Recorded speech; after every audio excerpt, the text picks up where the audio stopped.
আমাদের মিছিলের উদ্দেশ্য একটাই, সেটা এই মিছিলে এই কমিটির সামগ্রিক বিষয় নিয়ে আমরা প্রতিবাদ করছি না।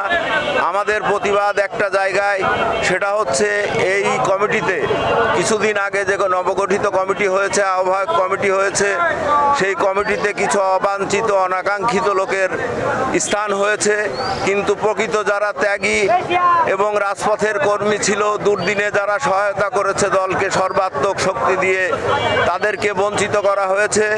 তাই আমার দাবি যে আজকে আমরা আপনাদের স্থানীয় নেতৃবৃন্দ যারা আছেন তাদেরকে এবং কেন্দ্রীয় নেতৃবৃন্দকে উদ্দেশ্য করে বলবো যে সকল লোকগুলোকে, এই অযোগ্য অনাকাঙ্ক্ষিত লোকগুলোকে অন্তর্ভুক্ত করা হয়েছে, দয়া করে আপনারা সুবিবেচনা করে তাদেরকে এখান থেকে বাদ দিয়ে যারা ত্যাগী এবং পরীক্ষিত নেতাকর্মী তাদেরকে অন্তর্ভুক্ত করবেন, এটাই আমাদের দাবি।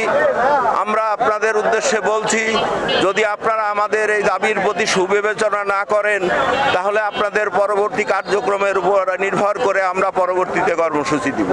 এই কমিটি 31 সদস্য বিশিষ্ট কমিটি এবং আহ্বায়ক কমিটি, এটা কেন্দ্রের থেকে করা হয়েছে। তবে স্থানীয় নেতাদের সুপারিশ ক্রমেই কেন্দ্র কমিটি করে, কেন্দ্র এমনি আজগবি কোনো কমিটি করে না। কিছু অনাকাঙ্ক্ষিত লোক, আমি কারোর নাম মেনশন করে বা ওই ধরনের কোনো কিছু করে বলবো না। আমি শুধু এটুকুই বলবো, আপনারা যারা সাংবাদিক আছেন তারা ভালো করেই জানেন যে আমি কি উদ্দেশ্যে এবং কাদের উদ্দেশ্যে কথাগুলো বলছি।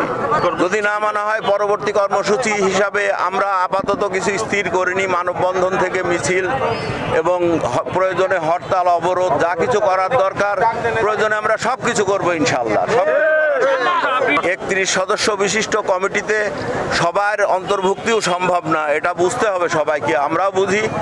তারপরেও আমরা কিছু মানুষ আছে যারা কারা নির্যাতিত, যারা রাজপথের লড়াকু সৈনিক, দলের দুর্দিনে যারা প্রতিটি ক্ষেত্রে সহযোগিতার দীর্ঘদিন ধরে আন্দোলন সংগ্রাম লড়াই করে এসছে, তাদের নিয়ে এই কমিটির ভিতরে অন্তর্ভুক্ত করা হোক। এবং অনাকাঙ্ক্ষিত যে সকল লোক, আমার মনে হয় এই ইসের ভিতরে অনেক কিছু আছে, অনেক লোক আছে যাদেরকে এই মুহূর্তে দেখা যাচ্ছে, অতীতে কখনো দেখা যায়নি, সেই সকল লোকগুলাকে বাদ দেওয়া হয়।